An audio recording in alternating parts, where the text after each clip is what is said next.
La lengua. La lengua es un sistema de signos lingüísticos conformados por la interacción comunicativa, cuyo fin es la comunicación. Es un sistema convencional de signos doblemente articulados. Es decir, que la búsqueda o la construcción del sentido se hace en dos niveles de articulación. Uno que es en las entidades significativas, que vendrían siendo los morfemas y los lexemas, o también monemas, que forman los enunciados. Y el otro que es el de los fonemas, que también construyen o forman unidades significativas. Estos dos sistemas de articulación conforman los primeros niveles de descripción lingüística, que son la fonología, la morfología, la lingüística y la sintaxis. La lengua es totalmente diferente al lenguaje, ya que el lenguaje es la capacidad humana para representar estos morfemas, lexemas y fonemas. Asimismo, es diferente de la palabra, ya que la palabra es la utilización efectiva, concisa del lenguaje. Y el lenguaje es propio de ciertos grupos sociales, al igual que la palabra. Sin embargo, el conjunto de signos lingüísticos es propio de todas las lenguas, haciendo que la lengua sea algo universal. Yo voy a hablar sobre lo que es el cultismo. Si bien no es muy utilizada ni muy común en el lenguaje diario, la palabra cultismo es muy importante en lo que respecta al lenguaje, porque tiene que ver con los significados de las palabras, muchas de ellas tomadas de los idiomas clásicos, como lo son el griego y el latín, y su adaptación o no a las diferentes lenguas actuales. El término cultismo proviene del latín, por lo tanto podemos decir que también es un cultismo. En el idioma latín, cultismo es una derivación de la palabra cultus, de la cual también descenderá la palabra cultura. Así entonces, el cultismo es absolutamente todo lo que tiene que ver con la cultura y especialmente entendida en relación con el lenguaje. Bueno, entonces ahora podemos decir que el cultismo es una palabra que ha sido tomada de una lengua clásica, el griego, como lo son el griego y el latín, como lo mencioné anteriormente, y que se usa en el lenguaje actual, en nuestro caso el castellano o español, manteniendo así su significado original, como también su estructura y su formato.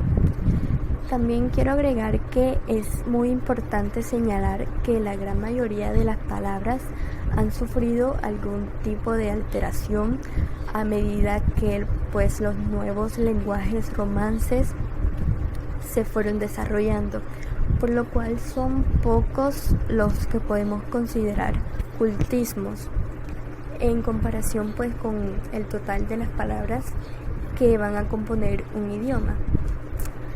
Ahora, además de esto, también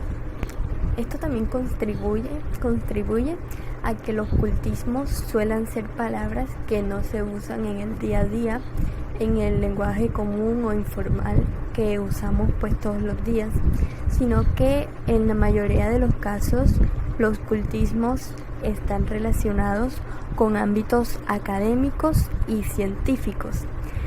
De este modo, muchas palabras que se relacionan con las ciencias y que terminan con el sufijo logía son cultismos.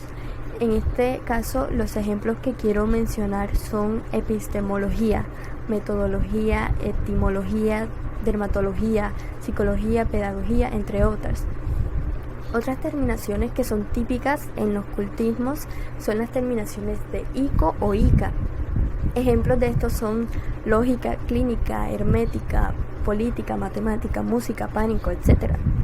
También las palabras que terminan con el sufijo ia sin acentuar suelen ser cultismos, como por ejemplo tenemos a democracia, alergia, aristocracia, fobia, histeria, historia, iglesia, etc. Las palabras que fueron variando con el tiempo y que perdieron su formato original se conocen como opuestas a los cultismos, como palabras patrimoniales. Es decir, que ya son patrimonio exclusivos de cada idioma porque ya no son iguales a como lo eran originalmente. Tenemos que esto es un conjunto de usos lingüísticos que caracterizan a un grupo de hablantes con algún elemento social en común. Esto está íntimamente relacionado con los niveles de la lengua, con los registros lingüísticos y con lo que son las lenguas especiales como la lengua científica, la lengua técnica o la lengua literaria, entre otras. Cada uno de estos sociolectos está verticalmente ligado a una determinada clase social o un grupo social o a una capa de un estrato de la sociedad.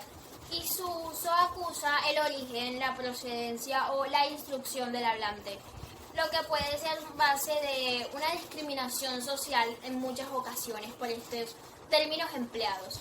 También podemos decir del sociolecto que es una derivación lingüística o una estructura lingüística que deriva de otra y que suele estar acotada a un determinado grupo que carece de aquellas características diferenciales necesarias para separarlas de otras estructuras del mismo origen. Puede definirse también como una variedad lingüística que se caracteriza por sus rasgos compartidos por una comunidad. En otras palabras, es una forma bastante particular de la lengua. Entonces, como para ir dejando esto más claro, se trata de una variedad de la lengua que se emplea en cierta clase, grupo o estrato social. Los grupos sociales, al desarrollar sus discursos, apelan a sociolectos cuyos integrantes comprenden además y que les permiten comunicarse entre sí en lenguajes coloquiales o bastante familiares a ellos y a su entorno. Ejemplos claros para poder ejemplificándole lo que es un sociolecto, tenemos que mientras que unos grupos sociales dirían hemos ido de shopping o hemos ido de compras, en otros se expresaría lo mismo diciendo fuimos de tiendas o fuimos a comprar ropas. Mientras también que en un grupo social se puede utilizar la expresión somos compadres, en otro se indicaría exactamente lo mismo diciendo simplemente somos amigos. Bueno, entonces tenemos que estos sociolectos son diferentes y varían dependiendo del grupo del cual esté hablando. Dado que el sociolecto es compartido por un grupo de la sociedad, el resto de los integrantes de la comunidad pueden no comprender algunos de los términos que emplean los hablantes. Existen casos en los que ciertas palabras de un sociolecto terminaron realmente convirtiéndose en vocablos de uso extendido e incorporados a la lengua natural. Acerca del idiolecto, que proviene acerca del griego idios, que significa propio, y lexis, que significa lenguaje. Y el significado de este lo podemos considerar como la forma propia de una persona cuando está hablando, ya, o sea, la forma de expresarse de dicha persona.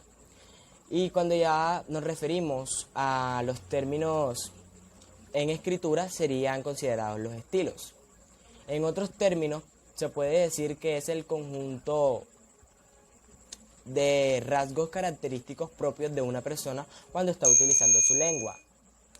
Y también se puede generalizar de una forma en que podemos decir que el idiolecto se considera como esas variantes geográficas que son dictaminadas y definidas históricamente. Ok, prosiguiendo con su función, se puede decir que esta apela a que haya cierta normatividad con respecto al modo de expresión de las personas, ¿ya? Entonces aquí se habla un poco acerca de cómo van adoptando las personas la capacidad de poder expresar sus gustos, lo que quieren, de una manera original. Bueno, también ahora pasamos a que este se manifiesta debido a una selección de del léxico, de la gramática, de palabras, de frases o de giros contundentes que dan con respecto a la terminología que usan, y también en las variantes de pronunciación y entonación. Bueno, este idiolecto hace característico a las personas debido a que cuando tú estés hablando con una persona puedes notar ciertos rasgos, ya sea su pronunciación, su entonación, el uso del vocabulario o el uso de palabras que adopten en su región, y ya tú puedes verificar pues de dónde es su origen. Ok, ahora prosiguiendo a unos ejemplos, podemos declarar como, por ejemplo, el de un niño o un bebé. Cuando apenas está aprendiendo a hablar, pues toma ciertos idiolectos de su forma de expresarse. Por ejemplo, tetero le dice tete. Al perro lo identifica como guau guau. Entonces son como esas adaptaciones que la persona hace. También una más popular, por decirlo así, podría ser ¿cómo se le denomina a una hamburguesa en la serie animada de Bob Esponja? Porque se le conoce como cangreburger. Entonces sería como esa adaptación que le hicieron a esa palabra que ya la mayoría de las personas conocen. De todos modos, los dialectos tampoco son tan reconocibles porque pues hay personas que adaptan ciertos modos de hablar y ciertos significados a palabras que de pronto no concuerdan, pero pues así los tienen. Entonces no se les haga difícil o extraño que no puedan reconocer un dialecto de ciertas personas. Es así como también un locutor también tiene palabras repetitivas que le hacen ser más fluido a la hora de expresarse. O congresistas con palabras que tienen como preferencia y las utilizan y las entonan en ciertas ocasiones. Entonces ya vemos aquí que más que todo es como un modo de hablar y es propio de cada persona. Del léxico, pues, de la gramática, de palabras, de frases o de giros contundentes que dan con respecto a la terminología que usan, y también en las variantes de pronunciación y entonación. Bueno, este idiolecto hace característico a las personas debido a que cuando tú estés hablando con una persona puedes notar ciertos rasgos, ya sea su pronunciación, su entonación, el uso del vocabulario o el uso de palabras que adopten en su región, y ya tú puedes verificar pues de dónde es su origen. Ok, ahora prosiguiendo a unos ejemplos, podemos declarar como, por ejemplo, el de un niño o un bebé. Cuando apenas está aprendiendo a hablar, pues toma ciertos idiolectos de su forma de expresarse. Por ejemplo, tetero le dice tete. Al perro lo identifica como guau guau. Entonces son como esas adaptaciones que la persona hace. También una más popular, por decirlo así, podría ser ¿cómo se le denomina a una hamburguesa en la serie animada de Bob Esponja? Porque se le conoce como cangreburger. Entonces sería como esa adaptación que le hicieron a esa palabra que ya la mayoría de las personas conocen. De todos modos, los dialectos tampoco son tan reconocibles porque pues hay personas que adaptan ciertos modos de hablar y ciertos significados a palabras que de pronto no concuerdan, pero pues así los tienen. Entonces no se les haga difícil o extraño que no puedan reconocer un dialecto de ciertas personas. Es así como también un locutor también tiene palabras repetitivas que le hacen ser más fluido a la hora de expresarse. O congresistas con palabras que tienen como preferencia y las utilizan y las entonan en ciertas ocasiones. Entonces ya vemos aquí que más que todo es como un modo de hablar y es propio de cada persona. El topolecto. El topolecto en dialectología equivaldría a lo que llamamos comúnmente regionalismo. El topolecto es un neologismo.